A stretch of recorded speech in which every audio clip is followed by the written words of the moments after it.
Ona görə mən sənin vaxtını almaq istəmirəm. Xəstənin yanında da çox oturmaq olmaz.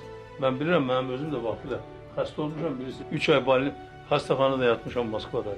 Özdə elə xəstə idim ki, deyirdilər ki, ayağa dura bilməyəcəkdi. Çoxları da deyirdilər, ayağa dursa, yaşaya bilməyəcəkdi. Hətta həkimlər orada düzdür, bu həkimlərin öz işi deyildi.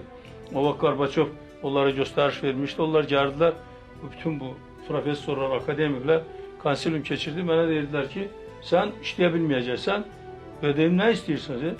Belə, başa sardılar ki, sən ərzə vergən sən işdən çıxasan. Mən də dedim ki, yaxşı, çıxaram, işləyə bilmərəm, çıxaram da. Sonra da çıxdım, 2 aydan sonra da vəzifədən də getdim, amma ondan sonra da Allah'a şükür olsun yaşayıram. Yaşayıram. Sən də sağalacaqsan, duracaqsan, hələ 10 illərlə də yaşayacaqsan, narahat olma.